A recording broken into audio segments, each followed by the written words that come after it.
We're ready.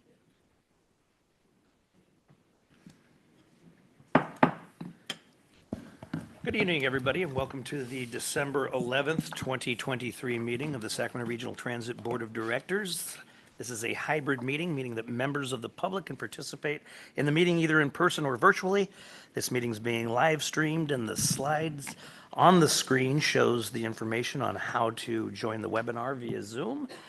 You can also call into the meeting at 253-215-8782, and the webinar access code is, get ready for it,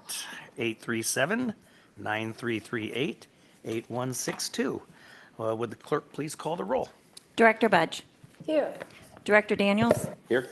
Director Hume. Here. Director Jennings. Here. Director Kozlowski is absent.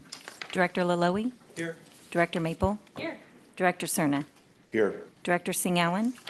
Here. Director Valenzuela. Here. And Chair Kennedy. Here. With that, we have a quorum at 10 votes, and this meeting of the Sacramento Regional Transit District will be cablecast on Metro Cable 14, the Local Government Affairs channel on Comcast, Consolidated Communications, and AT&T UVerse cable systems. This meeting is closed caption and webcast at metro14live.saccounty.gov. Today's meeting replays Thursday, December 14th at 9 a.m. and Sunday, December 17th at 12 o'clock p.m. on Channel 14. This meeting can also be viewed at youtube.com/MetroCable14. Members of the audience wishing to address the board should fill out a speaker card located on the side of the room and provide it to myself or Adam. Once the item has been called, additional speaker cards will not be accepted. The time allowed for public comment is at the chair's discretion. The timer will chime when you have 30 seconds remaining and then again when your time is up. If you are participating by phone, please push *9 to indicate a desire to comment. If you're joining us through Zoom, please push the raise hand button. Be sure to unmute yourself when it is your turn to speak and voluntarily state your name for the record. Any written comment that was received by 2 p.m. today has been provided to the board and will be filed in the record. Thank you, Tabitha. Would you please join me in the Pledge of Allegiance? I pledge allegiance to the flag of the United States of America and to the republic for which it stands, one nation, under God, indivisible, with liberty and justice for all. Mr. Chair? Yes, sir. Before we move on to the consent calendar, I'd like to make a suggestion for a change to the agenda. Item 7.2, I don't feel comfortable with the information I've received on that to date, and so I would like to move that to a date certain of the first meeting in January. And I only bring that up at the front of the meeting just in case there's anybody here to speak on that item. Thank you, sir. And just for your edification, I'm going to be making a suggestion on the consent calendar for item 2.2 to move our January meeting from the 22nd. I've found that there are conflicts from board members, myself included. Not that that matters because we have a fantastic vice chair, and move that meeting to January 8th. So that kind of coincides. I wanted to make that clear too. Okay. Okay. All right. Would you like to, at this point, would you like to take that up now, or would you like to go after consent? It's at your discretion. I just thought before we move on with an agenda, we might establish what the agenda is. I appreciate that. Then we'll just move on with the consent calendar. And so that is, of course, items 2.1 through 2.16.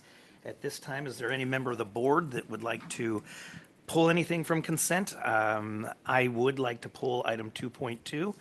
Is there any other? Seeing none, I will move approval of the consent calendar, 2.1 through 2.16 minus item 2.2.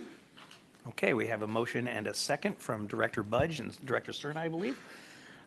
So other than item 2.2, do we have to call the roll? We don't. No, we can do a voice vote. Chair Kennedy, I think you have a card for 2.4. Oh, I do. 2.4. You're correct. And Sorry. then Nick Bryant has his hand up. Okay, could we get Rick a microphone? We can bring a microphone there, I believe, Rick. Okay. Mr. Chair, do you need me to change the motion? Pardon me? Do you need me to change the motion? Did you include 2.2? No, everything except 2.2. Oh, but no. I think he's speaking on 2.4. At this point, we're okay. Okay. My way. Right here, feel the corner, and then the microphone's right here. Okay, I'm going to raise it up a little bit so I don't have to bend down. Can everybody hear me okay? We can. Okay, so I know that if this is about flagging at railroad crossings, I support that. I just want to be sure, not everyone can see a flag for whatever reason. And so hopefully that there's going to be, as always, an audible signal there to let those that who cannot see, let them know that there's, is this for the track, is this for flagging for light rail operators, or is this going to be at railroad crossings? If it's at railroad crossings, I know that this is going, that there's already an audible noise there, but but if this is for light rail operators, then this would be irrelevant to my concern. I'm just, because it was too vague, that's why I'm speaking on it. Thank you. Thank you very much. Someone on staff, was it be Ms. Ham, or who would it be to address that? Or- Carmen Alba? Okay, thank you. Hi, can you hear me? Yes. Hi, so this is not for bus operators. This is on-call for construction projects, I'm sorry. This is train control for laborers, rail laborers, or anyone performing work. Okay, that makes sense. Thank you. Okay, are there any other questions?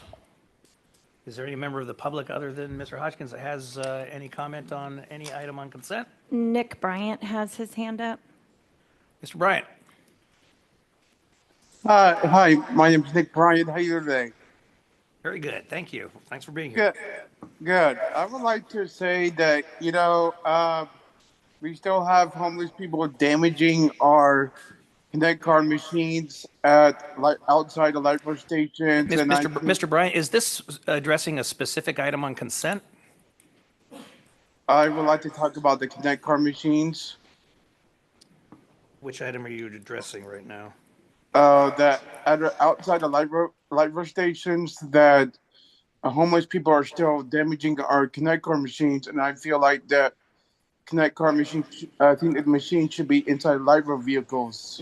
That's going to be item 6, items not on the agenda. Yeah, that's on item 6, which is items not on the agenda. However, things are a little unusual with different, venue and all that, so I'm going to overextend the chair's prerogative and let you continue. Okay. And also, I do appreciate you guys driving us around, and I do thank you for what you guys do and what you guys are You guys do a good job of driving us around, and I wanted to thank you guys, operators, for doing a great job. Keep up the great work. Rick Jennings, keep up the great work. Thank you very much, sir. I have to say that I agree on every one of those points. All right. Any other members of the board like to have something removed or comment? No more members of the public. Is that correct, Madam Clerk? That's correct. Okay, then we have a motion and a second on the consent calendar other than item 2.2. All those in favor? Aye. Opposed? Abstain? All right, now we'll go to item 2.2, which is our board calendar. And as I said earlier, my proposal is that we move the meeting in January to January 8th, just because of scheduling conflicts that I'm hearing and requests that I've heard. Is there any member of the board that would like to address that at this time? Yes.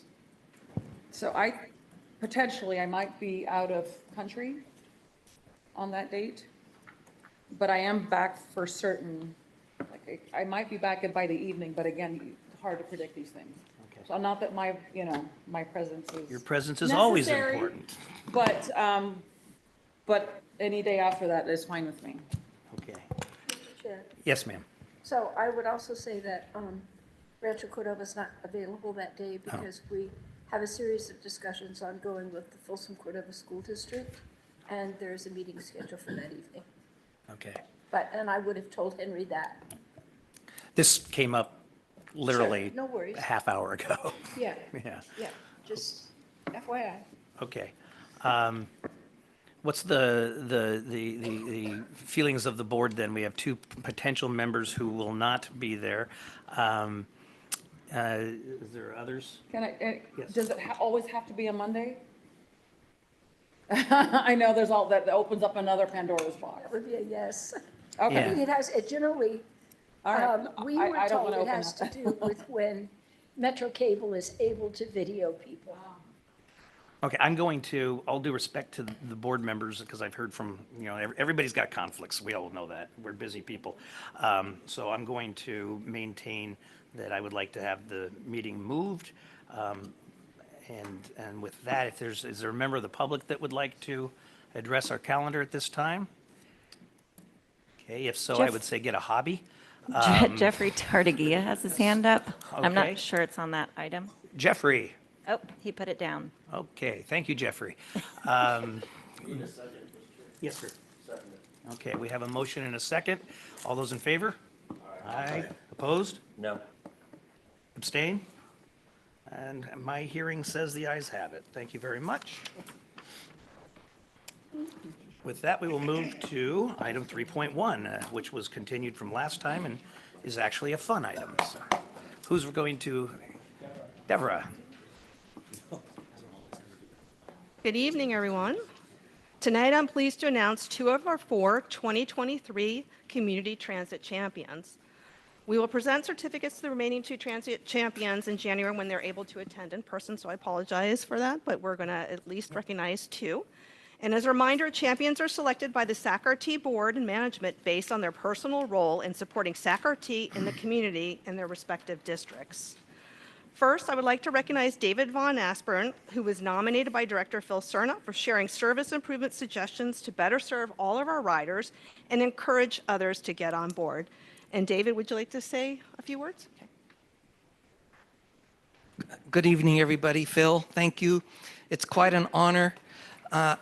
In the interest of time savings, some famous person said, more is less. So the only thing I'll add is, I hope you all believe in continuous process improvement. You probably all do. Thank you. Thank you so much. David, I'll have you come back up in a minute, take photos. Secondly, I would like to recognize Rick Hodgkins, who was nominated by CEO Henry Lee for being a steadfast warrior in support of the disabled community and for his common sense skill set in finding optimal solutions to transit service challenges. Rick? Put that back up.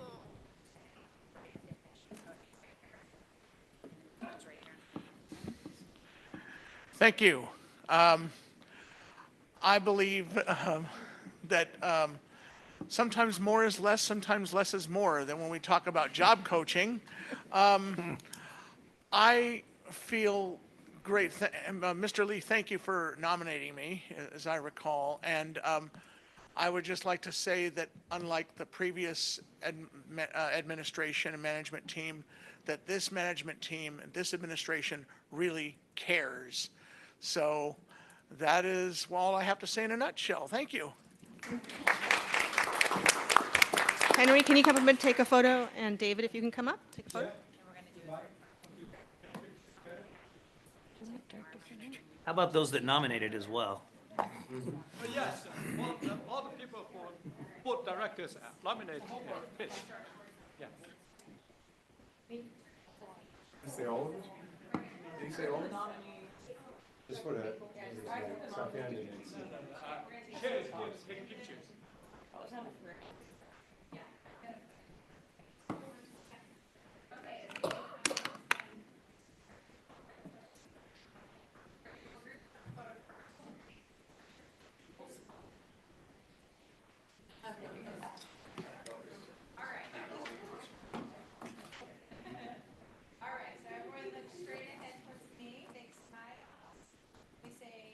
Transit champion.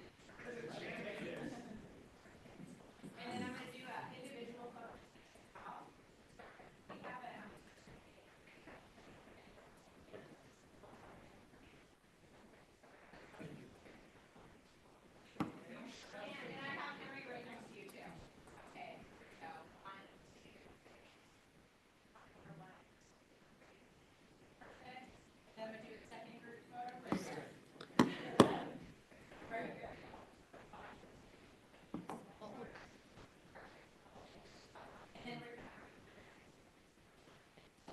Congratulations, Rick and David. Thank you very much for champion for SAC-RT. That concludes my remarks.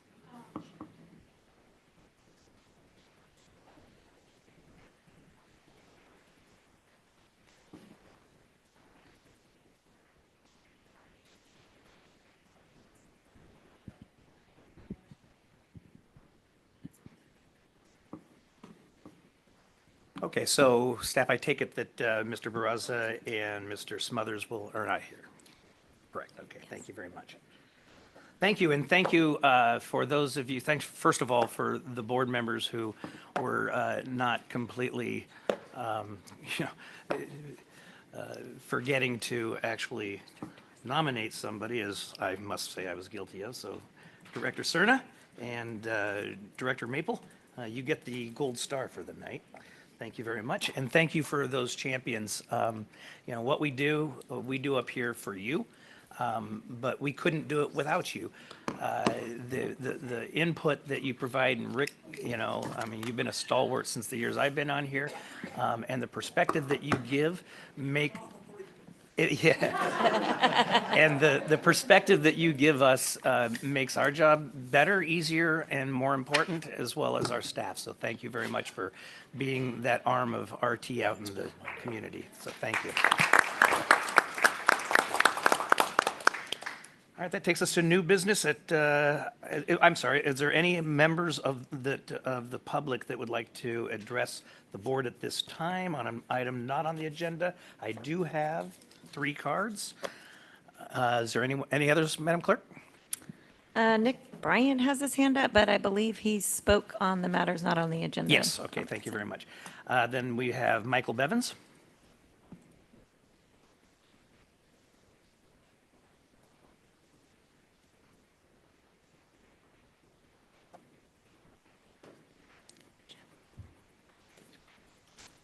Hello. Welcome. Name's Michael Bevins, former RT transit graduate. Just always want to throw that That in. microphone's not the greatest, so you really got to project. Okay. I would like to talk today about bicycles and how they work in our transit system. I am recently a converted bicycle commuter. Half of my commute is on a train or bus. The other half is actual bicycle riding. It's working out pretty well. I start in the mornings when the first trains, and I'm usually the only one on the train, which makes it easy to find a spot.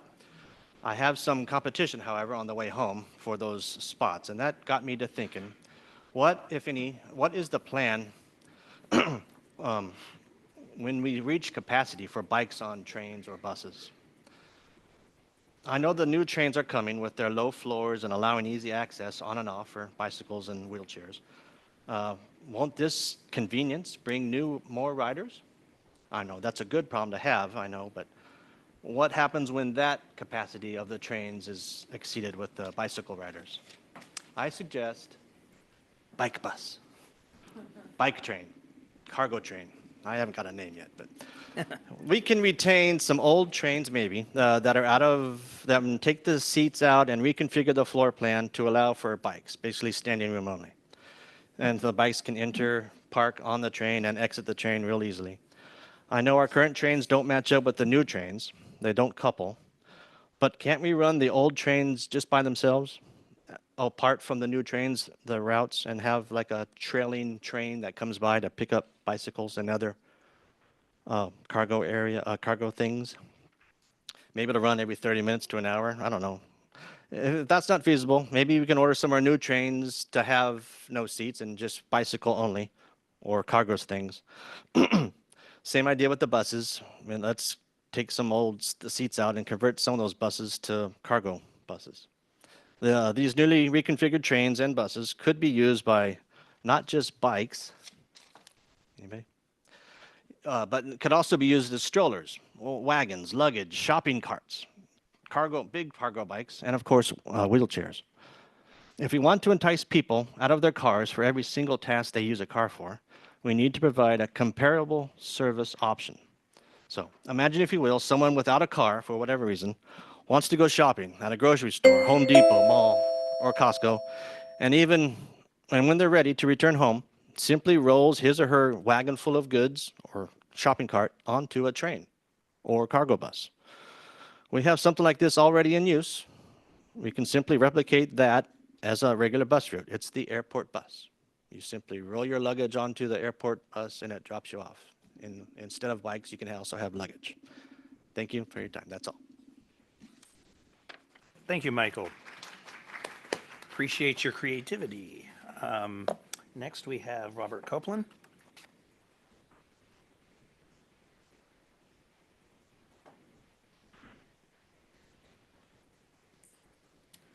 Hi, I'm an ACE member and also a Sacramento Transit Writers Union member. We need better public transit here in Sacramento because children going to school, a lot of times they're not getting to school on time. And we're hearing that at ACE meetings. So can you improve the bus system? Also, to Henry Lee, Mayor Steinberg has a competing ballot measure he wants to put out to yours, where part goes to transit, part goes to housing. I think that's better than your ballot measure. But there's not enough polling says it'll fail with a 2/3 vote. Also, can we get the bus trip cancellation lowered? Because nobody should miss a bus when they're there on time and the bus doesn't show up. Also, we need better lighting at bus stops because sometimes public cannot. The cars can't see the bus stop or the rider. That's a no-go in my opinion. Also, will 7.2 be heard tonight or not? 7.2 is on the agenda, yes. But will it be heard? Because I heard one of the board members says he wants it pulled. We'll talk about that when we get to it. Okay. We also need more seats at bus stops and reroute the bus system where people can get where they want to go on time, whether it's to school or shopping or a Kings game. Thank you. Thank you. Rick Hodgkins.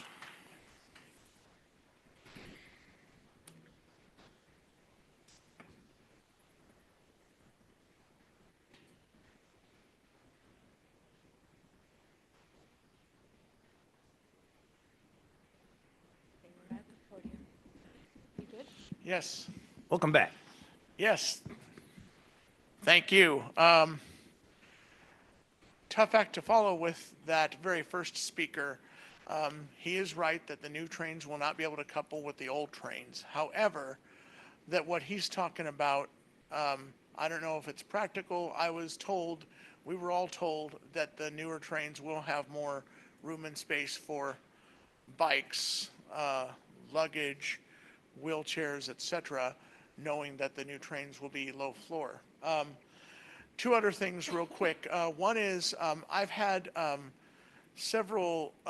dealt with several user drivers that they either don't know where my apartment is, so I have to explain that to them. And also we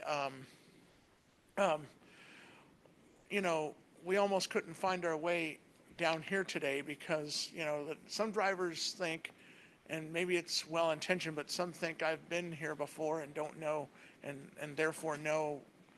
But I had to tell them I've never been to this building before. I had a similar situation back on Saturday, November 11th.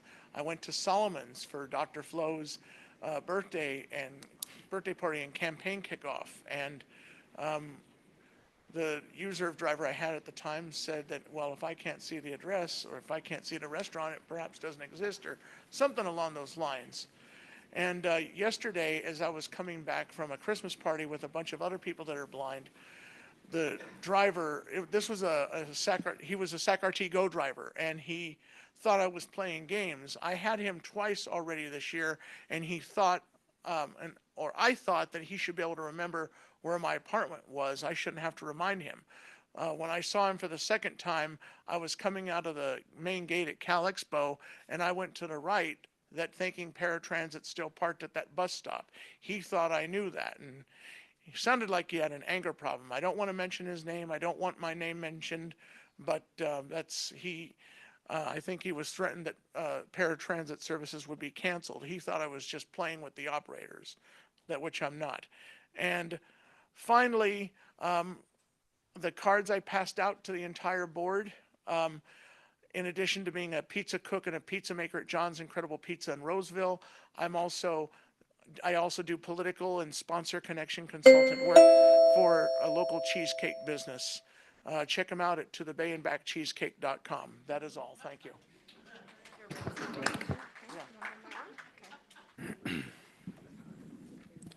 Thank you very much, Rick. As a pizza junkie, I will soon be visiting you.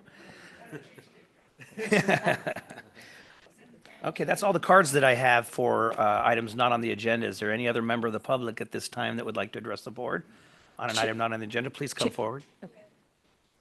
Jeffrey Tardagia has his hand up. Okay. Jeffrey, we'll take you in just a minute. Hi, my name is Aquilina Sharp. I'm a frequent rider on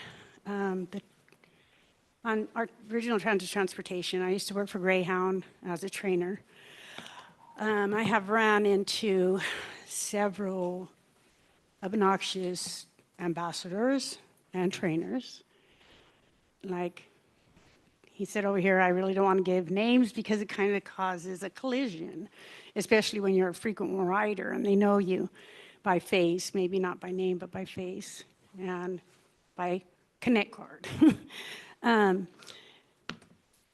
What I'm trying to address the board with today is maybe there can be implemented towards to the trainers to train the ambassadors and bus drivers to treat people with dignity, courtesy, and respect.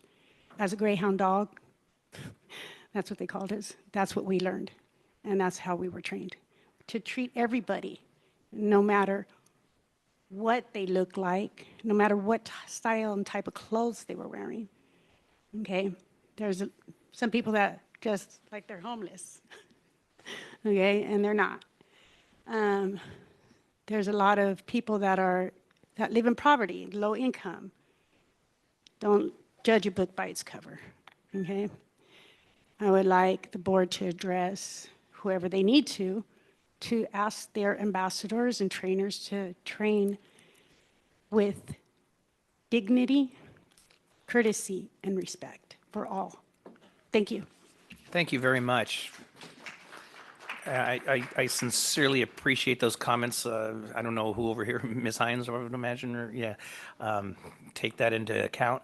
I will say that as a frequent writer of the system myself, that I'm extremely proud of most of our employees and go above and beyond. And I've seen things that really have wowed me, and they don't have a clue who I am. So they're not doing it because there's a board member on board.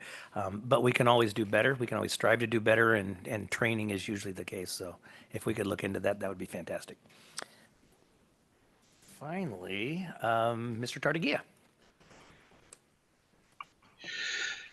I presume you can hear me now? We can hear you. What I'm going to direct is I would love next year if the board would look into understanding how the cancellations affect riders. Not the percentages, not the other things. Since December 1st, you had much of the time when there's more than 20 bus cancellations. And typically, you will not just pick the 15-minute routes, but you will have a period of time for 2 or 3 hours when you are canceling buses. I know it has affected me in getting to Morris Kaiser facility, and I know it's affected others in trying to get to doctor's appointments, because looking at what the schedule has to say and getting the word out about what is canceled and what is scheduled is information. But at the same time, I will say I've seen better efforts of operators on training regarding the strollers and regarding carts, because certainly with the new low floor, you are going to have serious conflicts with carts and other things down that central aisle. There's much work that still needs to be done on regards to the low floor vehicles. I am deeply concerned about the mechanical wheelchairs trying to get access. I've observed on our current Siemens flight at the high level that they have trouble negotiating getting up into the front of the light rail vehicles as of now, and the angle of which they are approaching at in the new low floor vehicles, I believe presents a great deal of difficulty. But I'm hoping that the sound system, as you're testing right now, is providing, and the cameras are providing clues as to what you need to be observing and seeing right now in this degree of testing at the locations and sites. And with that, I will stop this degree of public comment, but encourage that you at least have 2 meetings next year that goes into some of the difficulties and certainly explains the education that needs to be provided for the low floor vehicles that are coming. Thank you. Thank you, Jeffrey. That's all the cards that I have. Did I see a hand back here? Yes, if you can come forward to the podium. You don't have to state your name, but it's always nice to know who we're talking to. Problem. Good evening, members of the board. Thank you so much for the opportunity. My name is Litiani Lam-Ewan, and I actually tried to attend the last meeting regarding the light rail at Dos Rios, Marisol. So I'm a resident at Marisol Village, and I'm a single parent and a student at Sac State. I witnessed and I experienced firsthand what that, go ahead. Sure. Just a moment, just be out of protocol for the way the meeting runs. So this is for items that are not on the agenda, and what you're addressing is probably item 7.2, I'm guessing? No, Oh, no? actually, I was Okay. just getting to that. Okay, all right. I apologize. No problem. Go. I was beginning to mention the fact that I'm a single parent, and my children and I experienced firsthand what that journey is like from Marisol Village down to Alkali Flats. So I just wanted to bring up, because my fellow resident here brought up the training of bus drivers. It's so unfortunate because on Saturday, my family experienced, a difficult time. We were sitting at that bus station for the number 51, which starts at 8th and F.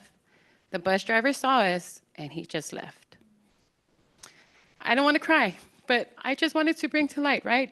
It's hit or miss. It's not all bus drivers. I think there should be one code of conduct. But I see that some of your bus drivers take things into their own hand as if they're God. Sometimes even the shuttle drivers wouldn't even call 911 for a gentleman who was on the floor. And when I called to report it to our team, isn't this a civil service? So it kind of blew my mind when the bus driver tried to justify her action for not calling 911. And I just wanted to bring this to light, yeah, because this just happened on Saturday morning. I will call it in. Maybe we'll, get some videotape and see what happened. Can you tell us what time so we can? It was the 12. I can go back into my phone. I will look it up. But it was, we had to be down at Oak Park at 1 p.m. It was like the 12:20 or right before the 1 o'clock hour. Thank you. And we were in that parking lot just tossing our football waiting while the bus driver was maybe 50 feet back. But when we stood at the bus stop in time for it, he just left from that spot. So I just wanted to bring that to light. I think there should be random audits as well as maybe training for, a standard of how our bus drivers can be because I think that if we can integrate and work together, it would be so much more prosperous. I think there's a definitive line, and sometimes these bus drivers, it's difficult. They just leave. Thank you. No, you have 30 more seconds if you like. Okay, I will have more to say in a bit. Thank you. Okay, thank you. Can you do me a favor and fill out a speaker card so we can have your information? Oh, you did? Okay. Mr. Chair? Yes, sir. Thank you. In terms of the one of the last comments about the audit, can either Lisa or Henry maybe just make mention for everyone in the room about the reinstatement of what we are doing and along those lines? I think it's important for our constituent to hear how we're checking randomly our service. Yeah, Chair Kennedy, members of the board, I'm happy to say that the Mystery Writer program will be reinstated. We have a vendor, and they're going to start early January, so we have a program in place to do these random audits. And it's super exciting because the vendor we chose is all automated, so we're going to get instant feedback. We can look at the data, and it's truly a mystery program, so our operators will have no clue who it is that's writing at any given time, and they'll look for a variety of issues, obviously behavior and performance, but cleanliness and all the things that are important to our ridership. But that should be starting within 2 weeks. So we've worked hard to get to this point. And also, when we get this type of feedback, we're going to do investigation, thoroughly to find out what happened and take some actions. Good, thank you. Great. Okay, Chair Kennedy, I have a Howard Jones with his hand up. Okay, Mr. Jones. Well, before Mr. Jones goes, I'm sorry, Mr. Jones. For the young woman that just spoke, I want to thank you for being here and apologize for your bad experience, and know that we take it very seriously as a board and as staff. Customer service is really what we take most important at RT. So it doesn't always work out that way. Big organization, lots going on, lots of moving parts. But I appreciate you coming here tonight. It takes a lot of guts to stand up there, and we'll do better. And thank you, Mr. Cerna, for pointing out the changes that we're making. Yes, our caller online. Yes, I'm Howard Jones. Can you hear me? Yes, sir. Yeah, I was looking at the low-level RT train. Is that going to be the stop that's going to be on for the Dos Rios complex? And the other thing is, will the wheelchairs still go in the front door, or how will that work? Okay. Thank you. We're going to have staff respond to that briefly. Good evening. My name is Laura Ham. The Dos Rios Light Rail Station will be constructed to accommodate low-floor trains, and they will be on the Blue Line as soon as we convert all light rail stations on the Blue Line to accommodate those low-floor trains. So the Gold Line's first, Blue Line to follow. Yes. Thank you. And does the low-level line lower the price we pay for the development? I don't think it works that way, but you also had the question about the wheelchairs and loading of the wheelchairs. Yeah. As far as wheelchair boarding on the low-floor trains, so they're low-floor, they're accessible with a passenger deployed bridge plate. So you press a button and a small ramp will come out and allow you onto the train in the center of the train, the two center doors. The center doors, so not front or back center. Yeah. Got it. Thank you, Laura. Oh. Anything else, sir? Does the lower level change the price we pay for development? Well, I'll just briefly say that the lower level trains are something that the public has wanted for a very long time. They're enhanced mobility and the ability for those with mobility issues to board and disembark the trains is a customer request that we've had for a very long time, and it's proven in other communities to serve that purpose. Okay. Thank you very much for calling in. Appreciate it. That takes us to, I believe that no more in the audience. Okay, that takes us to item 7.1.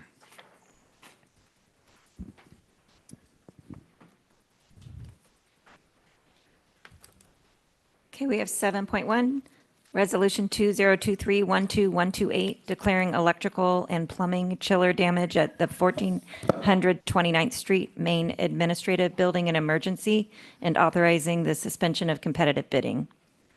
And this does require a 4/5 vote and a roll call vote. And Laura Ham is here to present this item. Thank you.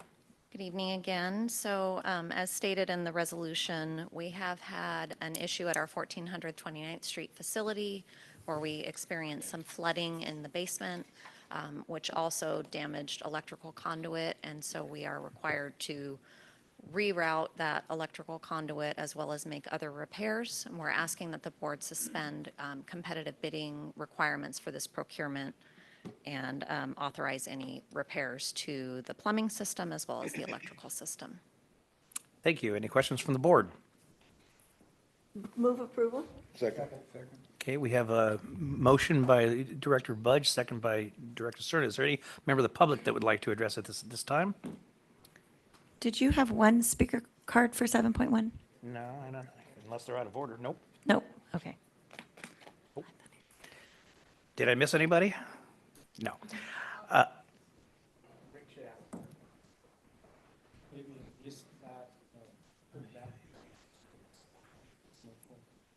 Mr. Hodgkins, did you want to speak on this item? Oh.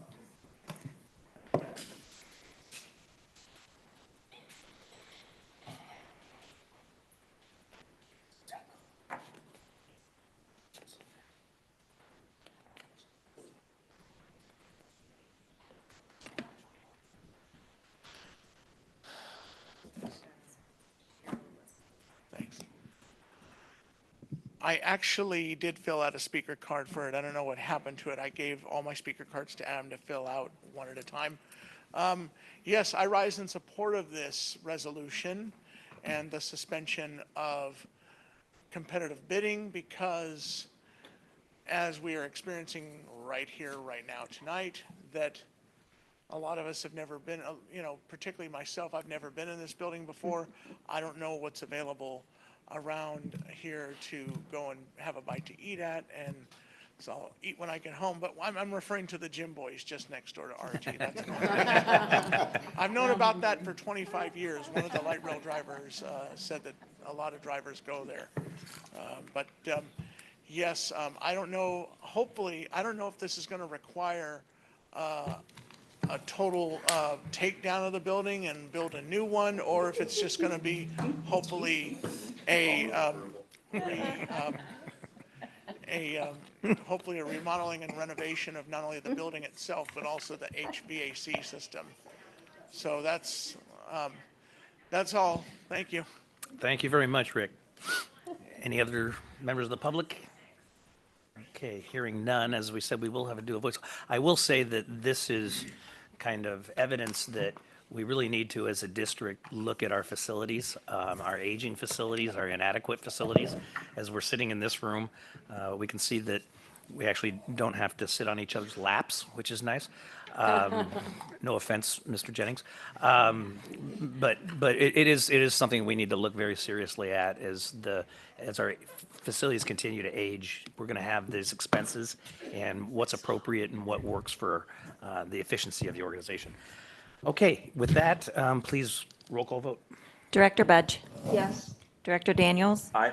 Director Hume. Aye. Director Jennings. Yes. Director Kozlowski. Yes. Director Laloe. Aye. Director Maple. Aye. Director Cerna. Aye. Director Singh Allen. Aye. Director Valenzuela. And Chair Kennedy. Aye. Resolution passes with 11 votes. Thank you. 7.2, please. So 7.2, motion to reconsider board vote on item 7.1 Dos Rios Light Rail Station taken November 13th, 2023.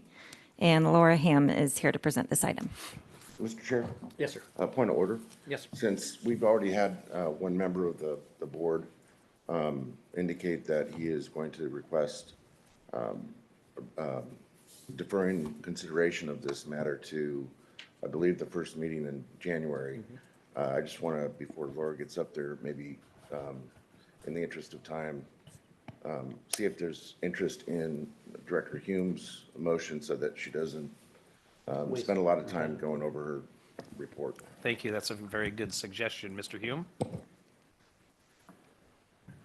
Are you asking for me to remake the motion? Well, make it in a timely manner. Oh, I thought at the top of the agenda was being timely, but yeah, I move to continue this item to January. Second. Okay. We have a motion to continue in a second. Members of the board, Vice Chair Jennings.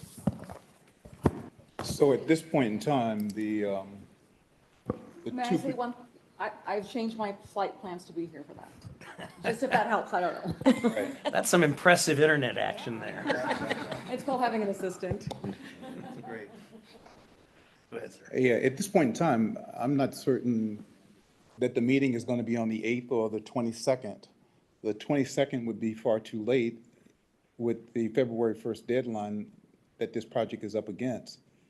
And so if the meeting is not going to happen on February the 8th, that would be a tremendous problem for the ability to get this project moving forward. And it sounds like the meeting is not going to be on the 8th, but instead be on the 22nd. It's too close. Actually, the motion was approved for the 8th. Right, we changed the calendar so it'd be the 8th. Right, but I'm January also hearing about the number of people who won't be here on January the 8th. So I'm only hearing one person say that they now will be. No, I think there was two that couldn't. This one. So Rick, I could let others go to that meeting with the Folsom Cordova and be here on the 8th. So Okay. that covers the two who were not able to, who were originally not able to attend on the 8th. So we would have a full board moving forward. Is that correct? Is that what I'm hearing? That's what I'm hearing. Correct. Okay. Okay, is there any, yes? Mr. Chair? Yes, sir. Just another point of order. I know there's probably a handful of folks here that want to speak to the substance of 7.2, but if it's the will of the board and it's clear that there's going to be a majority interested in deferring this consideration of the substance of 7.2, I would respectfully suggest you might want to hold those comments for that meeting in January. And of course, you have the ability to speak to any item that's on the agenda tonight, but we may not consider it tonight. So just want to put that out there. Thank you. Okay, any other members of the board? All right. Having heard the eloquent explanation by Director Cerna, should this motion proceed, we would continue it until January the 8th. Therefore, we will have a full-fledged hearing again on the substance of the issue. Tonight now, at this point, we're really discussing whether or not to continue it. So I can go through these cards because, as Mr. Cerna said, this is the public's right to come to that podium for something that's been on the agenda, but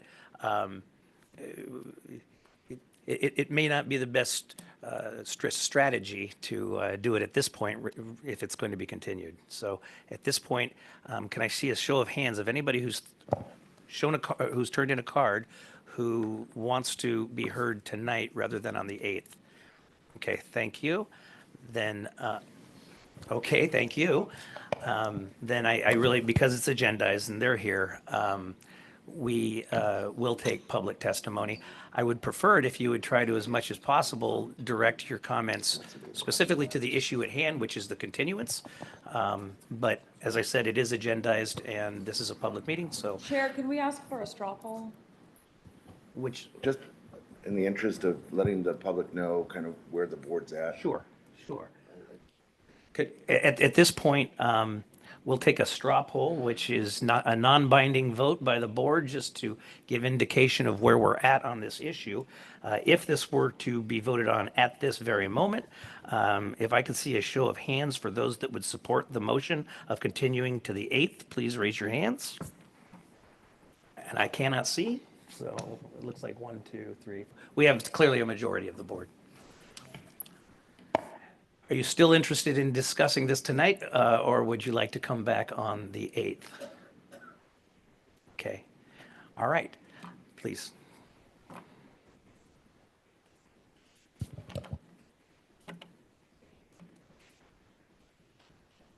I think it's off. It fell. Do you want to allow 2 minutes? Or You can guess it out with 3 minutes. That's fine. Okay. Yeah, it's going to be brief. My name is Chair, Sarah hold on a Garrity. minute. Chair, shouldn't we be voting on whether or not we're going to bring it back for reconsideration? We're going to vote on that after I've heard from the public. The public has a right to speak before we vote. That's. For clarity, this agendized item has 2 parts to it. Correct. You're suggesting that we're going Well, to. first, though, we have a motion on the floor. Yes. Which, should this motion go forward, both of these points are moot at this particular meeting. I'm just giving the public the respect for coming down here. I understand that completely.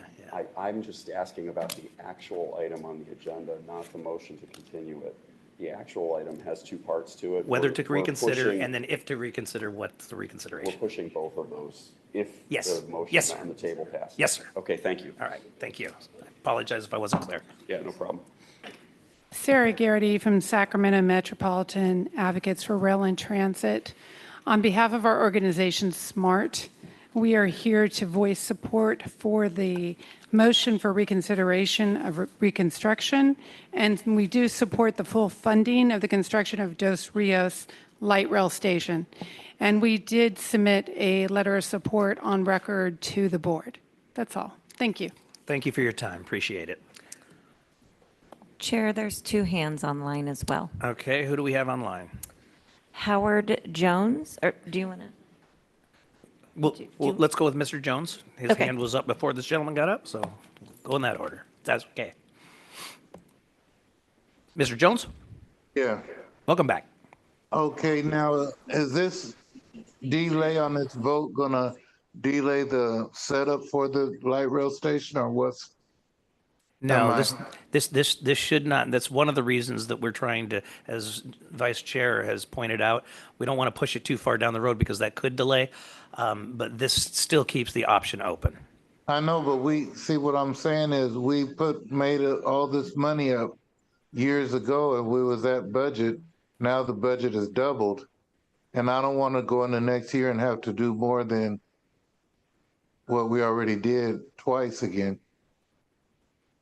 Okay, thank you, sir. Is that your comments? Yeah. Okay, thank you. Yes, sir, at the podium. Dan Allison. I represent Sacramento Transit Advocates and Riders, and I would like to thank Mr. Jennings for bringing this back to the board. And I would have to ask why, after a month, a board member is unprepared and wants to delay it. That's crazy. That's just absolutely crazy. But I will make my statement, and if I can make it back in January, I will come back and say the same again. STAR supports both of the motions, the reconsideration, the rescission of the previous motion, and moving forward on construction. We think that a promise was made to Marisol Village to have a light rail station. And for those residents and every other resident that will be in the River District and all the other businesses in the River District, I think they are owed a light rail station, and we believe that it should be there. We believe that the alternative of increased bus service, while not a bad idea, does not make up for the lack of a light rail station. We want to see it constructed. Thank you. Thank you very much. Ms. Stanton. Barbara Stanton?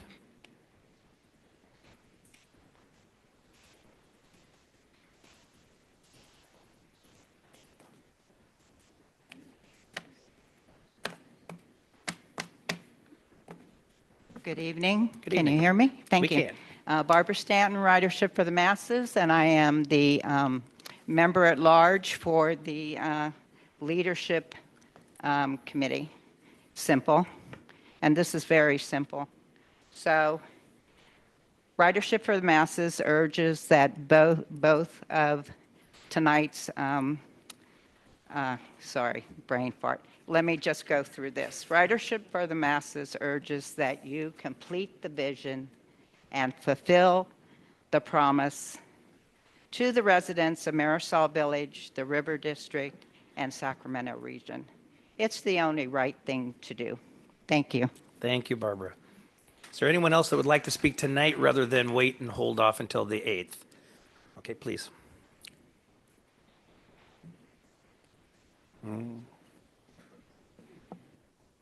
Hi, Coco Cocazella, resident of District 4.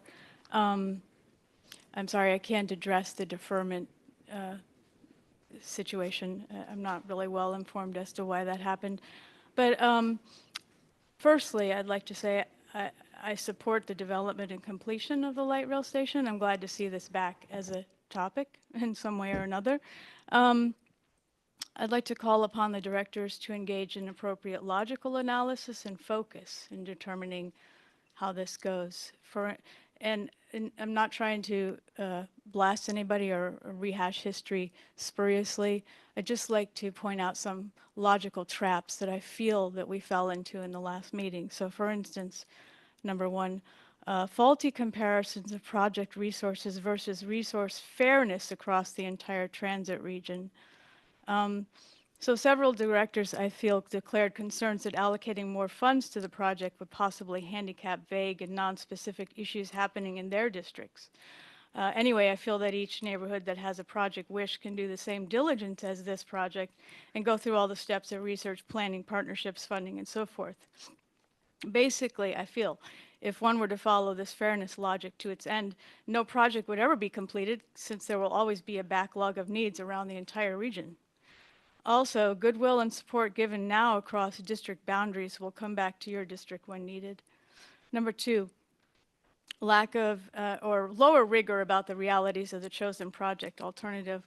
I feel SAC-RT staff did a very good job of the report that was given last time, but I felt like there were too many implied and not fully vetted assurances about the scope, funding, and timelines of the alternative. And I think Director Jennings in today's new info had alluded somewhat to that. Number three, improper blame on project funding and construction challenges. For instance, how did the funding and development catastrophes suddenly manifest? These challenges seem to be used as reasons to defer this project, but I think it would be cool to, figure out how we got to this being a surprise to begin with. Also, if I remember correctly, at the last meeting, there was a motion to defer this discussion pending further information, and we sort of got there anyway. So I'm not sure why there was such eagerness to push this. Lastly, neglected opportunities as a trailblazer in urban planning. In many ways, I feel that having an opportunity to operate as a visionary municipality and transit-oriented, equitable urban density development and partnerships should have been the biggest driving factor to keeping the original project on track. This confluence of partnerships and promises made to the community should be honored. Otherwise, goodwill and credibility can be lost. Thank you. Thank you. Yes, ma'am.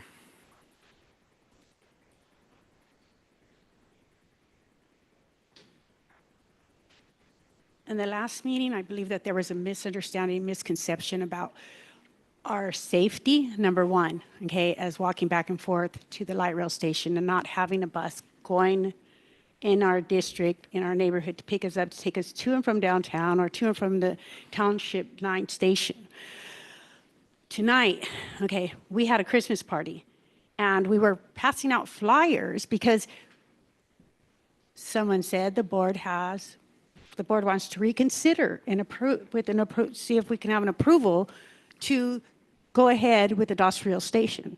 Okay, there's a lot of us here tonight, more than there was at the last meeting. I'm not understanding. Maybe you need to break it down and put it in layman's terms. Okay, what do you mean by you want to push another date to January 8th instead of making a vote tonight? There's not enough of you here to make a vote, or is there enough here to disapprove the vote? What is it? That's my question. Okay. So I will say this, that the way this came down, and it was a little unusual, is after the last meeting, I received a request from Vice Chair Jennings to put this on the agenda for reconsideration. It's not my job to say yes or no to a fellow board member, but to accommodate wherever I possibly can.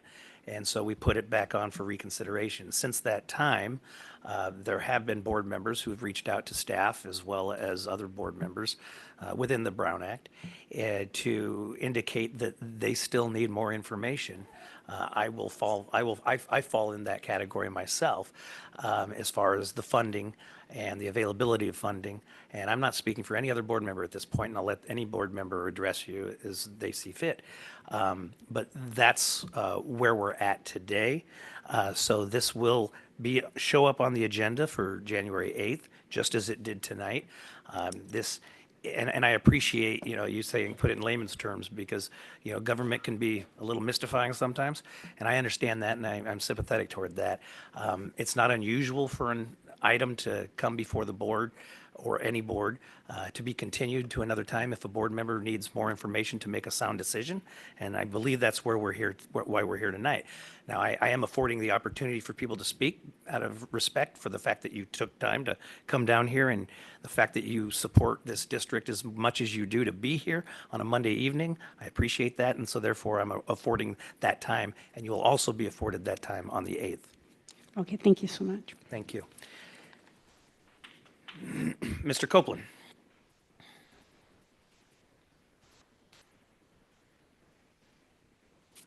The RT board made a promise there's going to be a light rail station. They honored your promise. There's nothing in that area, no grocery stores, no hospitals, no restaurants really. Plus, we got a lot of children or senior citizens living in that complex. They're going to walk to Alkali Flats? Honor your promise. And board members that need more time, why didn't you study this agenda item long before this? Why do you need more time? Some of you should not be on the RT board. Thank you. Thank you, Mr. Copeland. Sure. Okay. Sure. Yes, swear. Can I ask? Yes, Mr. Daniels.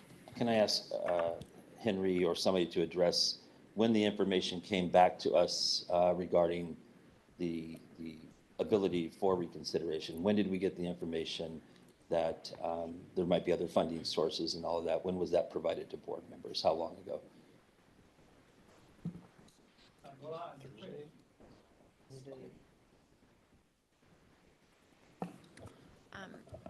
Most recently, the request to re-agendize the item came to us last. That's not what I'm asking. I'm asking, where did the information, when did we receive the information as board members that it was going to come back and be on the agenda for reconsideration, and why it was coming back? So the Strategic Growth Council sent a response letter to SHRA on December 5th. No. I think, if I may, Mr. Daniels, I think what he's getting at is, when did the agenda get officially published and was available to board members that this would be on the agenda The for agenda was reconsideration? posted on Friday morning, just this past Yeah, Friday. that's exactly. I'm trying to make sure that the audience understands also misunderstood that the question. that information was given to us just recently, just given to us. And for something like a $40 million project, it may be very reasonable to take a little more time to look at it, since we did just receive that information. Thank you, sir. Appreciate it. Can I just Thank you. add one more? Vice Chair Ginny wants to say something. I'll let him to say first. I'll wait. We got the request from. Well, we get request from Vice Chair on Thursday. Then we put on the Monday morning, so that's very much a timeline. A week ago. Last Thursday. I'm sorry, I misunderstood. I thought you said Monday. So Friday it came out publicly. Yeah, come Yes, out, that's what I- Friday, but Thursday we get. Was when the request came in. And then you approved. So Yeah. so the director's point is that we didn't have a lot of time to think about the reconsideration as it was. Yes, sir, Mr. Hume. No, I'm sorry, I yielded. Oh, to I'm Vice Chair. sorry. Vice Chair Jennings. So on the motion to reconsider, is that if that's what we're to take up next, is that correct? Yes, sir. If the motion to reconsider, we're going to take that up, it would stand to reason. Well, I'm sorry, I misspoken. If this is continued, we will not be taking it up today. We'll take it up if the motion that's on the floor currently fails. Okay, so if it's continued. Yes, sir. And if there is a reconsideration vote, shouldn't we have the staff report in order to have that information, in order to be able to reconsider the information? It's not typical to have and I'm talking to somebody with much more experience than I have, but to have a full staff report on an item that's going to be continued, if we're going to have that at a further date. I'm just saying that if in fact we are to make that decision tonight, some of us need that information in order to be able to decide which way to vote. And if we need that information, then that's the staff that gives us the information for our reconsideration. Okay. I don't know where else it comes from unless you're just gonna read the staff report by yourself and then interpret it on your own, which is, in my opinion, the staff is here, they're prepared to do a presentation. We should hear that presentation for consideration and for making a sound decision tonight. And I don't want to speak for the maker of the motion if you want to, I mean, Mr. Hume, you did raise your hand. If you'd like to address that, I'd be willing to, but if you'd like to address that. Yeah, I just wanted to kind of reiterate what has been said here by some of my colleagues and address some of the folks that spoke at the podium because they seem to be directing their comments toward me. You know, I was in Washington, D.C. all of last week, didn't get home till late Friday night, saw the email request for this item to be reconsidered. I've had one opportunity to speak with the general manager.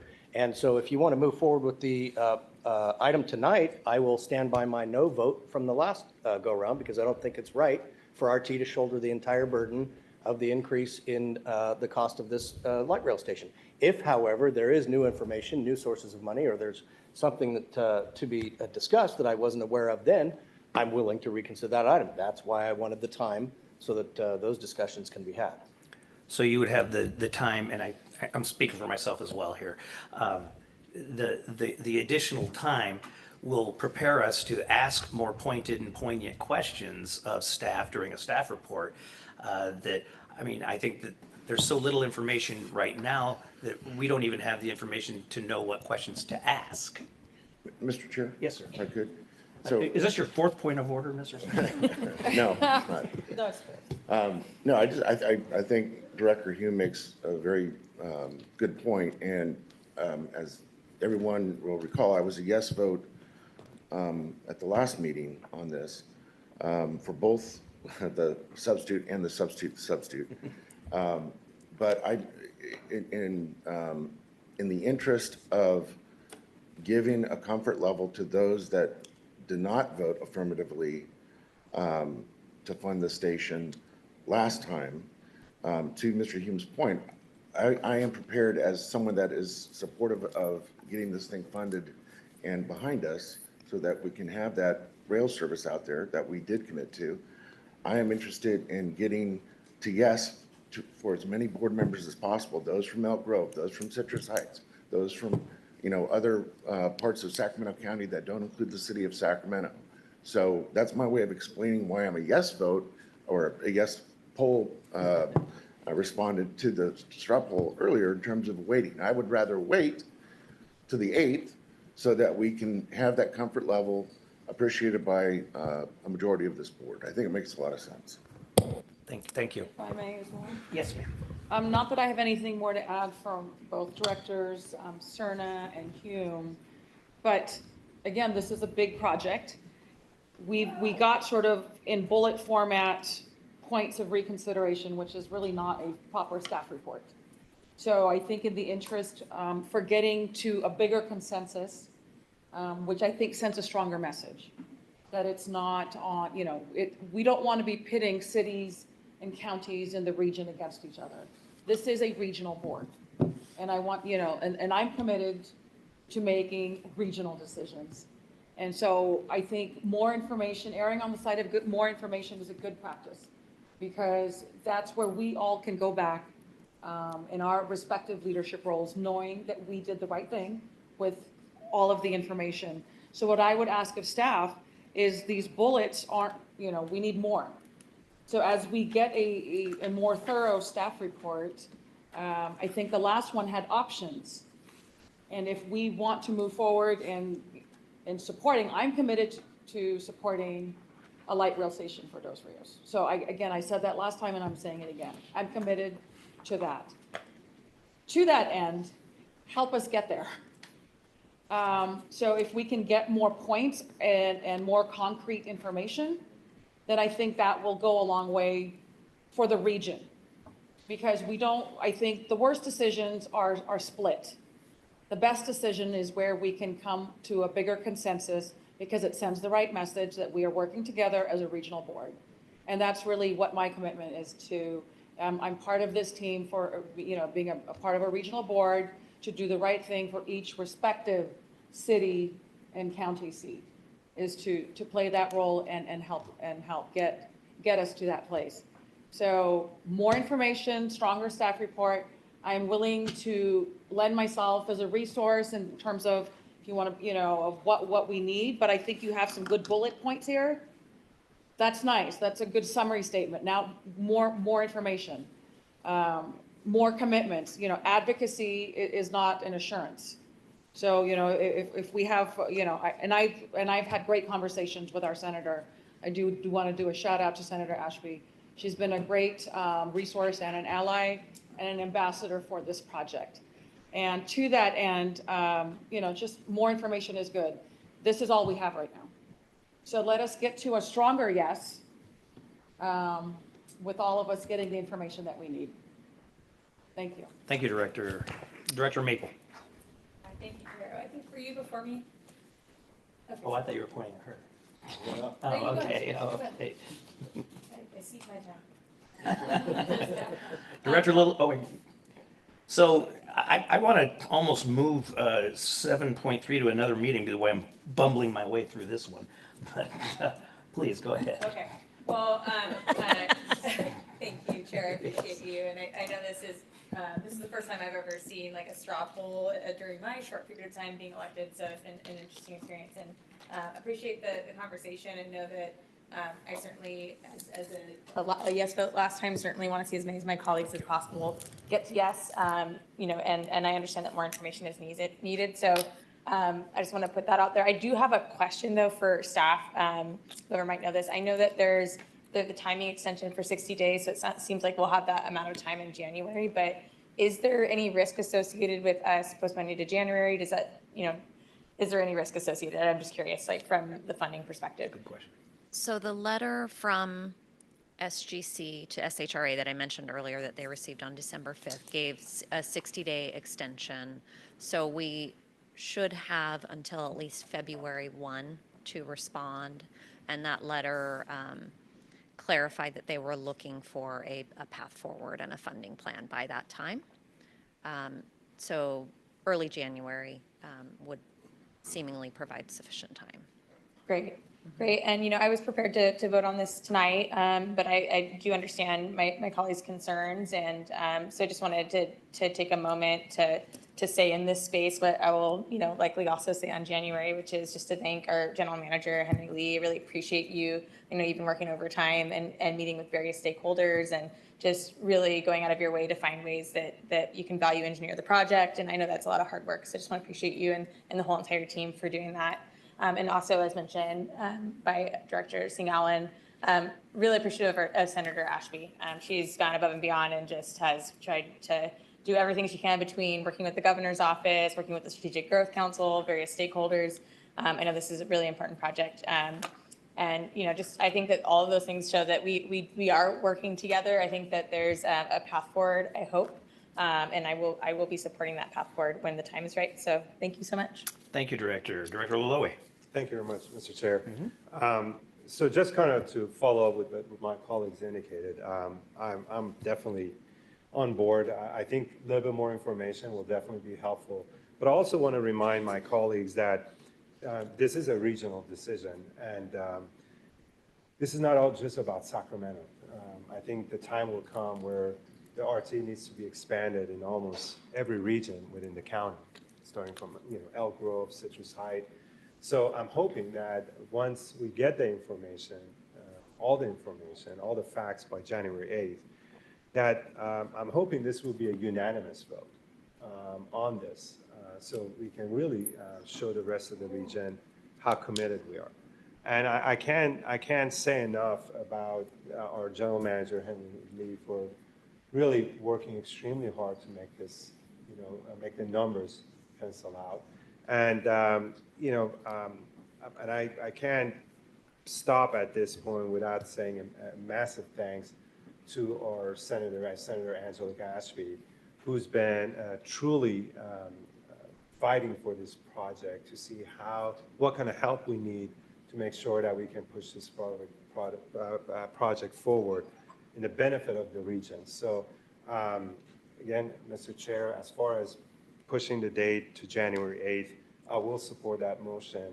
But I also like to ask the staff to be fully prepared, and hopefully we can all come together with a unanimous yes vote on this project. Thank you. Thank you, Director. And, that was in line with Director Singh Allen as far as the staff report. I would ask my fellow board members if you have specific pointed questions that you would like the staff to address at the next meeting, should this go forward to the next meeting, not this evening, that you'll reach out to Mr. Lee and his staff and to provide them with all of that information that we'll be asking so that we don't have to have this on the agenda a third time. Anybody else? Chair, there is 2 hands up online. Okay, who's next? Jeffrey Tardagia. Jeffrey. To the board, I'm going to invite them because you may not be privy to all the information. And Pat, you should remind the board that Angela was many years ago first on this board and got off this board. But right now what is significant is the region we're talking about does not have representation on city council right now. So I appreciate the fact that others are stepping in for this. I will also remind the board that for those people coming from that area, the 33 stops at 5:30. This is something that should have been considered long before this time about making sure that both a 15, an 11, and a 33 works all the weekends and is on a standard schedule at least until 7 o'clock. You brought that up at last meeting consideration, but I don't know whether it is going forward on this. Also, you probably need a 3D printer so you understand what now that the first proposal for the site is not what's going forward right now. That needs to be something that staff needs to bring to your attention as well. I'm aware of something going on the 7th over on the other side, and somebody else is aware of Horn, or Howard is it, that's down on the Gold Line further. You need some better understanding of what's going on for building light rail stations, as well as the fact that the prices have increased, and it seems terribly ineffective that it was only till August of this year that you realize the significant impact of this situation. I just bring those things to your attention and hope again next year you guys can do better about what you need to understand, and staff reports give you the complete information, not partial information. And part of it is because, like you said, Pat was not here. The LOA has put that California will be 38 billions in a deficit budget situation. So unlikely that transportation dollars is going to come from the state level. And what the federal government level is likewise like right now. I now serve on various aspects, so hear what's going on federally as well as state level and what is happening. And we're interested to hear what SACOG, has likewise come up with. And with that, I stop. But bring it to your attention, board, that you need to be doing better on knowing about what's going on with your new planned light rail stations. And I believe a 3D printer will help you understand what has been changing, and you don't have the complete picture. Thank you. Thank you very much, Jeffrey. Who's next? So we have Tammy Dramer, who also sent in a written public comment. But Tammy's online. Yes. Okay. Ms. Dramer. Yes, hello. This is Tammy Dramer. I'm Executive Director of Organized Sacramento, and under that group, we run the Sacramento Transit Riders Union. We had long discussions about this, and we're very excited. This weekend, we found out that this would be reconsidered. We were very disappointed that the station had been shelved, and understand that you need to be able to move in a timely manner in order to not lose the support that you're getting now that that has changed. need to be able to move in a timely manner. I am concerned that you're going to lose funding on the shelf, that you may lose funding. And a lot of this has to do with circumstances that are politely discussed in realms like this. But everybody needs to remember that there are moms, single moms, that have no access to grocery stores, medical services, other retail. If a mom runs out of milk for cereal in the morning, they have nowhere to go to feed their kids. And your political stuff needs to be left on a shelf because it is about the lifestyle and wellness of the people who live in that district. They literally live on an island. And just let's move this forward. Let's get going. Thank you. Thank you, Ms. Raymer. Appreciate you taking the time. That's all we have online? That is it. Okay, and any other board members, one more time? Okay, then we will call the question. There's a motion by Director Hume, and it was seconded by Director Budge to continue this item to January the 8th, and I have asked the board to please, in a very timely way, reach out to staff if you have specific questions that they need to address when the item comes before us at that time. So with that, all those in favor? Aye. Opposed? Abstain? Thank you very much. Mr. Chair, Yes, sir. we heard, loud and clear from all board members. I want to make a commitment. You need to speak into the mic. Okay. Sorry about that. Maybe this is not working. This one. So staff heard loud and clear. Don't get too close. From all board members. And I want to make a commitment. I'm going to make sure, myself and the staff will be able to talk to each of our 11 board members to be able to, answer your questions and address your concerns. Then, we can present a more convincing and more robust presentation next time. If I may. Thank you. Oh, go ahead. Are you sure? Go ahead. Okay. I think it was my choice, actually. Well, yeah, you choose. So just, in light of some of the public comments and everything, I do want to say that I feel like Director Hume was almost singled out, and I think that that's unfair. I think that there was general consensus here that more information is good, and the timeliness or the lack thereof in terms of being prepared for this meeting. That's something that, there's consensus here that we do know that we just did not get this information in a time and in a space that we felt that we can move forward with the right decision. So this is, and I just want to say that because I feel like some of the comments were unfairly targeted. I put myself as one of those that needs more information, which I think is good.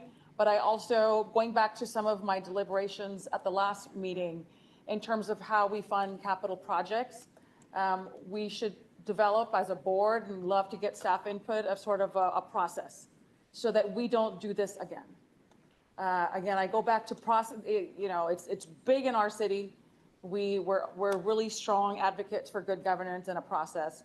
And it's real easy to see if someone, if a project or a person or a group of people or whatever, we need to follow a process that has priorities identified, that are vetted, so that we come into this prepared, as some of our friends in the audience said. So this is something that, it's a relationship.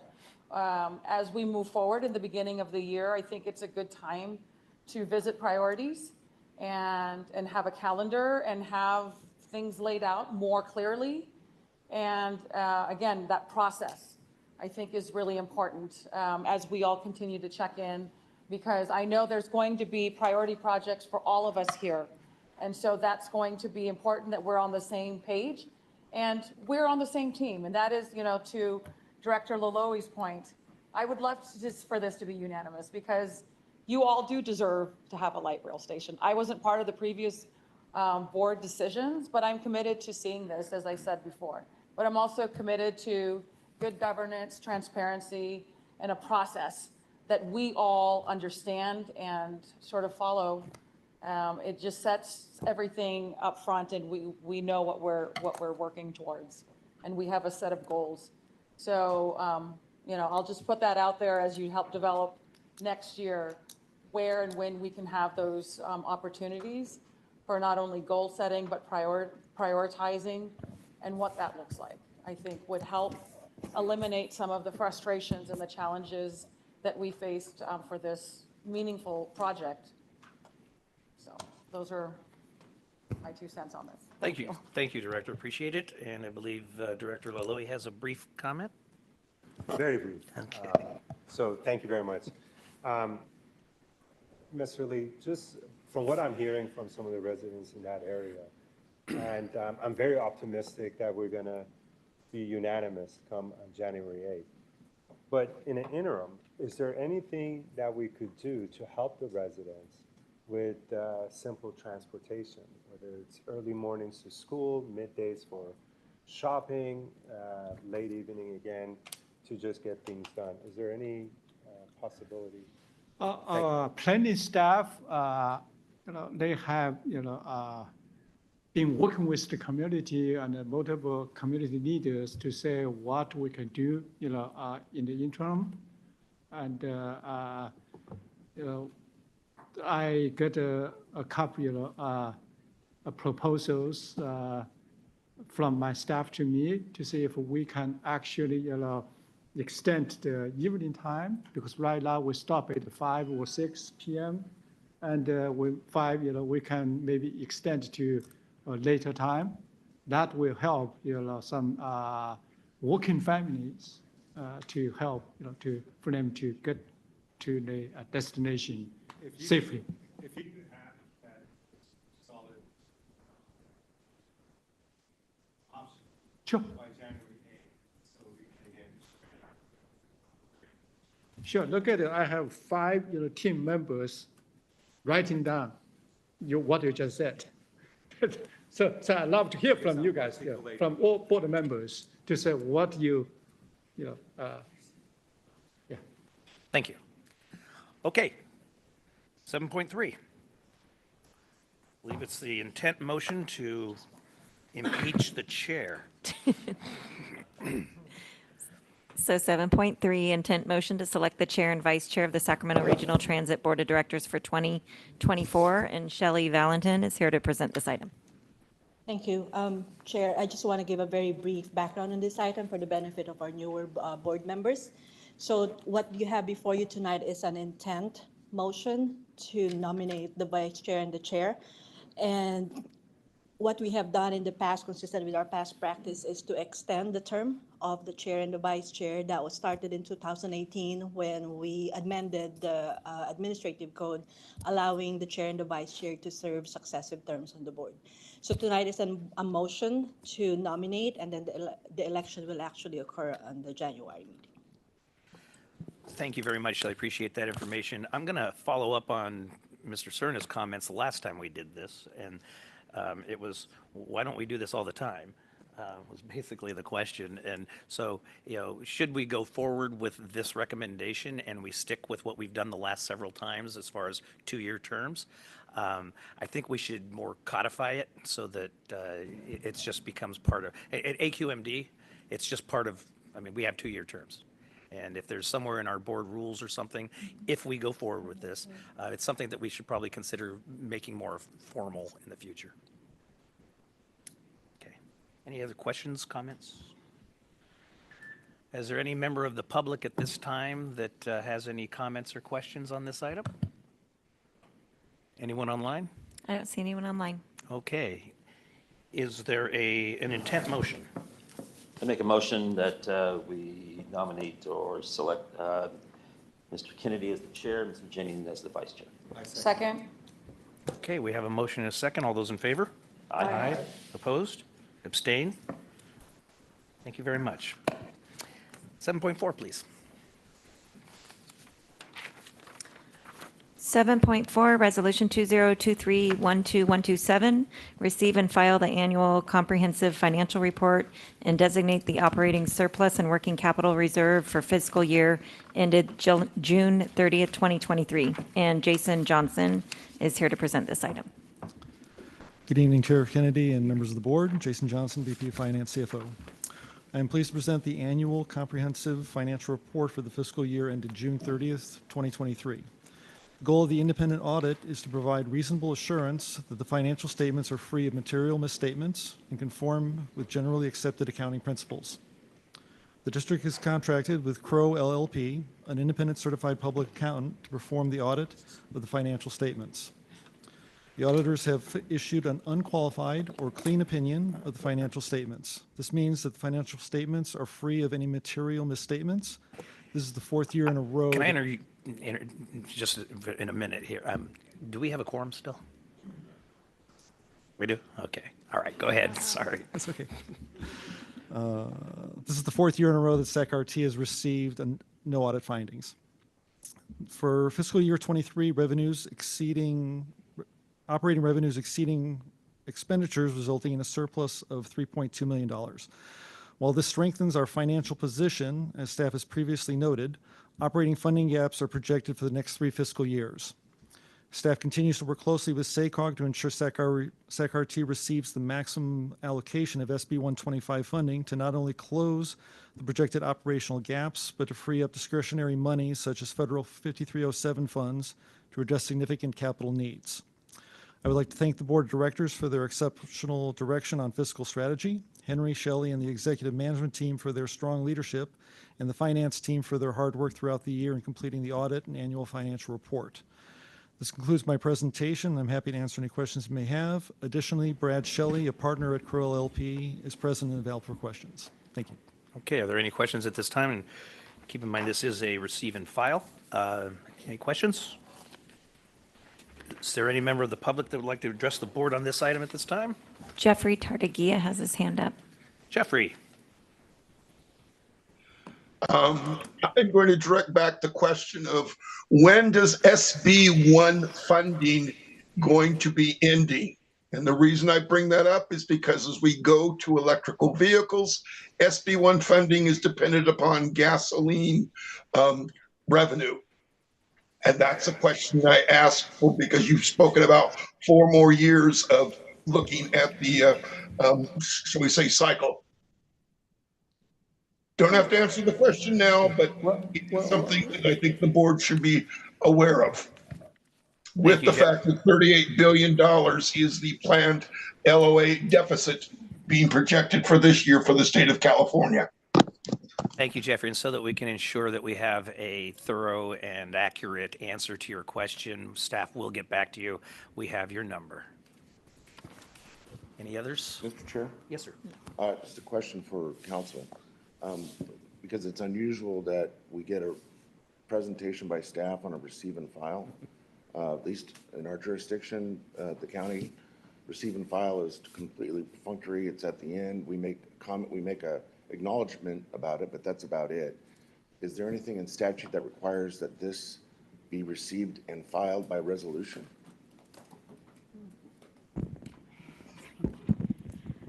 Yes. Yes, the board is. Yes, the board is obliged to do so, and I'll look up the exact statute, but it's part of the duties of the board, of our board in our enabling act. Okay. All right. Any other questions? We have no more public comment at this time? Well, it's a receive and file. Yeah. But do we just have to agendize it then, or do we have to actually take a vote on it? Because I don't think I've ever voted on a receive and file before. Okay. Yeah, it has to be by resolution. Okay. Yeah. Okay, we have a motion in several seconds. All those in favor? Aye. Opposed? Abstain? Thank you very much. Resolution. That takes us to 8.1, General Manager's Report. Mr. Lee? Good evening, Chair, directors, and members of the public. Thank you for joining us this evening in this new location. However, in several months, we will have a new boardroom in our new headquarters building at 1102 Kill Street. First, I want to introduce two wonderful industry experts who just joined Sacramento family.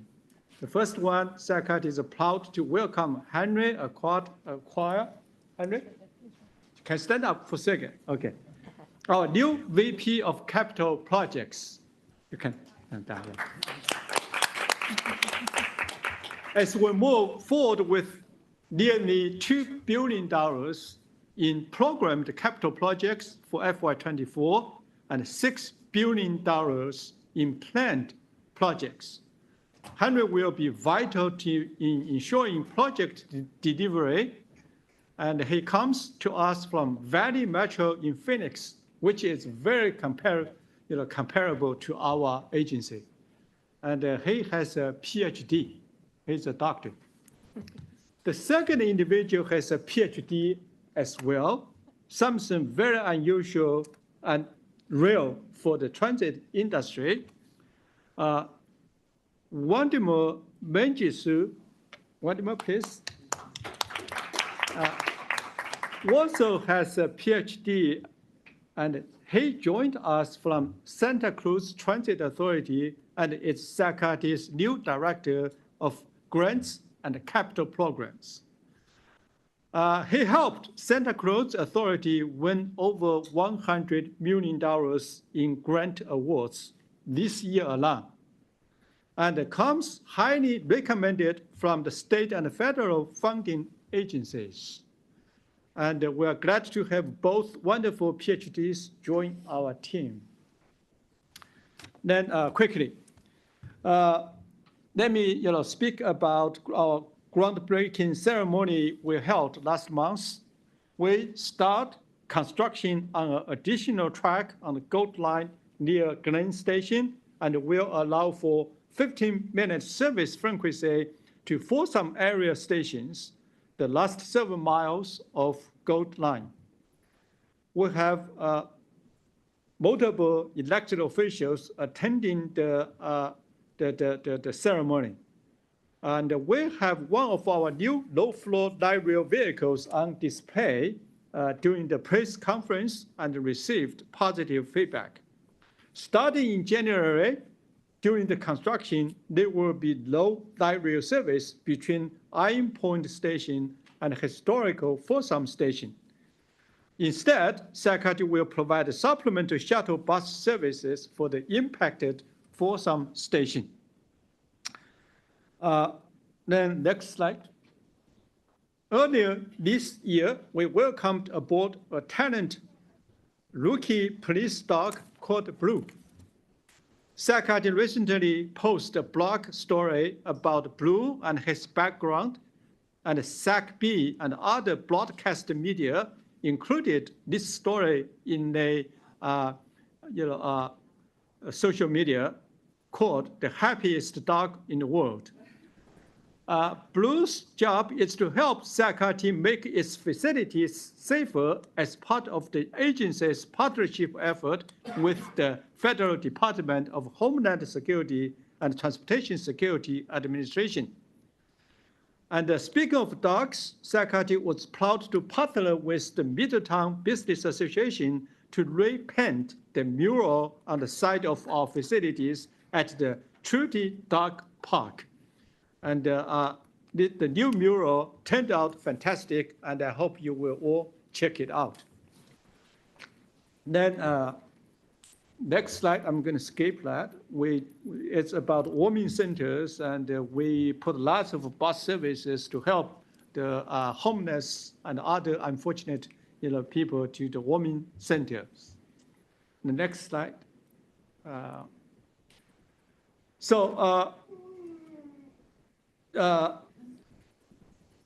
Today, our board approved a new administrative code which will allow us to have board meetings at 4 p.m.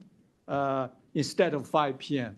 I just want to make sure our public know about this, and this will actually attract more public participation in our board meeting.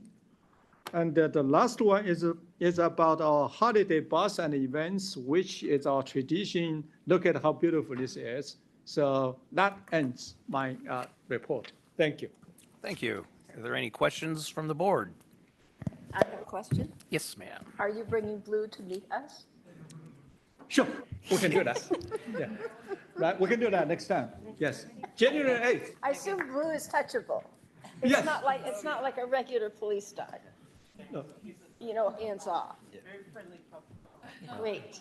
Well, I want to comment on the mural because it was very noticed, and when it got tagged as badly as it did, I thought it was a Ouch. travesty. And so I really appreciate the fact that, we stepped up to work with the Yeah. business owners.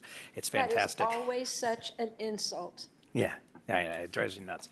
And I want to point out that actually Fergus the Chihuahua is the happiest dog in the center. Okay. Oh, we can all compete for that one. Are there any, yes, I know. Are there any questions from the public on Mr. Lee's presentation? Yes.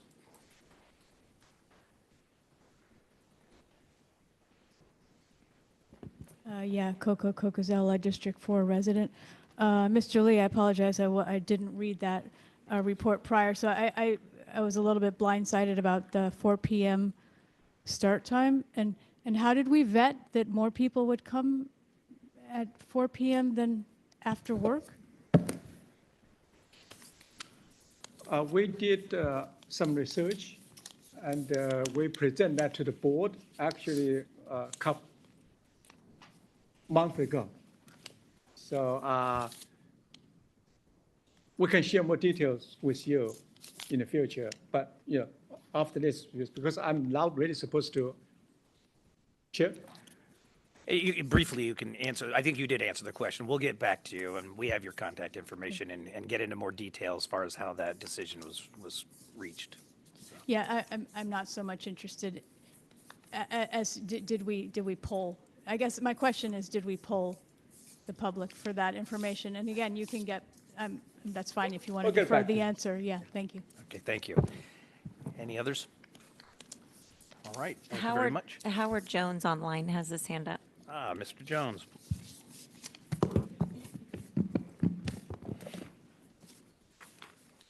Is this 4 p.m. meeting for the light rail? The 4 p.m. meeting is for the board meetings like we are experiencing right now. We're just moving it an hour and a half earlier.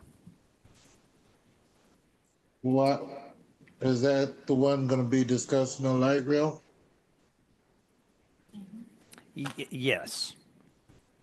Why is it going to be at a time when most people are working and we're subject not to get the votes in? Who is getting the information that you need to continue on with the vote?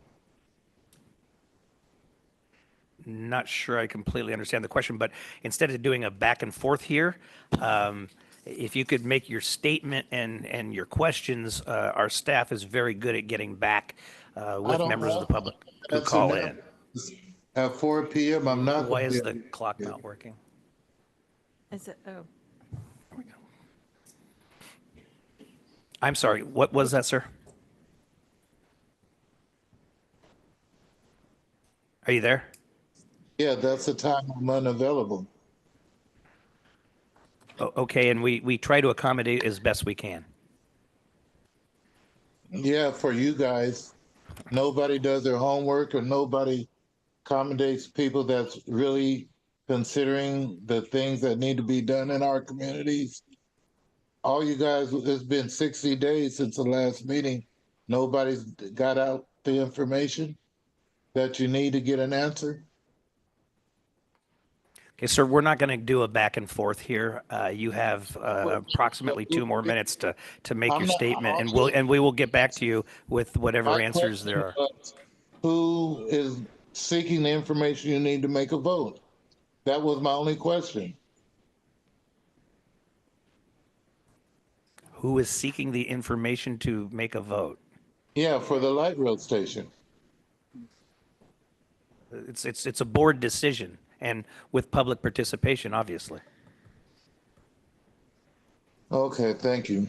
Thank you very much. Appreciate your time. Yeah. Okay, with that, we have reports, ideas, questions from directors and communication. Well, Director Daniel still here? Yes. No, no report, thank you. And Director Hugh? Yeah, regarding 9.2, I just wanted to say, it was the best of times, it was the worst of times. Okay, next item. Okay. Jeffrey Tartagia has his hand up. On what item, Jeffrey? This is my standard comment about dealing with the reports, because when you don't say what they're about, when you don't have somebody there, or when you do have somebody there, what took place? And, I believe that the people that go to these meetings should have something to say that did actually happen, whether it's dealing with, should we say, further on the 19th Street location, or whether there is something on dealing with rail. I'm sorry, Jeffrey, are you specifically addressing item 9.1 because that would be the appropriate thing to address at this time? Correct. That's what I'm talking about, is both 9.1 and 9.2. When you don't have somebody there, there needs to be something added to the line report stating what happened with it. Not just, oh, we're filing this report again, and nothing happened. I'm just offering that as a public comment, that complaining that you need to state something has happened when you put these reports out like this, especially if the individual that went to the meeting is not going to be at the meeting. Mr. A Chair, board meeting. Yes, ma'am. the meeting that I attend, I turn in a report Right. to the secretary, and those reports are all attached to the agenda. So I'm sorry I'm not following Jeffrey's comment. So yes, I'll reiterate that for Jeffrey and anybody else. These are written reports that board members take time to put together, give to staff, and it's part of the official record. And we're also given an opportunity, if they want to add anything to that was not in the report, then they're given the opportunity to address it at this time. We do have both 9.1 and 9.2 have representatives here, and they've indicated that their comments have been captured in the report. Okay. Thank you very much, Jeffrey. Appreciate it. We have James Mills with his hand up as well. Yes, sir. Mr. Mills. I heard a reference to Fergus earlier, and I apologize for being late to the meeting, but did we get a report from Fergus's experience at the tiny house? Thank you, Mr. Mills. We appreciate your time. Thanks for calling in. Anyone else? Okay. With that, hello. I just want to. are you here address? Yes, addressing. Excuse me. I'm sorry. Thank you. 9.1 and 9.1 and 9.2. Yeah. Okay, you have to keep it now. I didn't want him to leave. First and foremost, I wanted to apologize to the board about earlier. That's the first thing. No apology necessary. I didn't understand that you guys didn't have enough time. Number two, 4 p.m. This is all I want to know. 4 p.m. Is that for? That's not 9.1 or 9.2, ma'am. I'm sorry. No. Excuse me. Okay. No. I just need to know that 4 p.m. in January for the industrials, right? Okay, 4 p.m. Yes. Meet here, Yes. right? Correct. No. Not here. It will be at the regional transit facility on 29th Street. 1400 29th Street. Okay. All right. With that, I believe we have no closed session. Chair Kennedy, I just wanted to clarify something that Director Cernal, I know he left, but the question on receive and file. So it's in section 102121 sub article F, which says that the board has to make it public. And how we have always interpreted it is that the board adopts it by resolution to memorialize that they did do their duty. Okay, and that's just fine. I would in the future. My suggestion would be don't categorize it as a receive and file, but as an action item. Yeah. Okay. Thank you. Director Lilloye. Thank you very much, Mr. Chair. I just want to take this time to thank our general manager, Henry Lee, and the wonderful staff, wishing you a great holiday and a phenomenal New Year's. Again, thank you very much for your commitment to the region and the hard work that you all do to make transportation easy for the residents of our wonderful county. Thank you very much. Thank you very much, Director. Thank you. That's Thank well you very said, and thank you, staff. Same to the board directors. I think that is Happy a holidays. great way to end That's the a great meeting. way to end. Yes, and happy holidays, everybody. We're adjourned.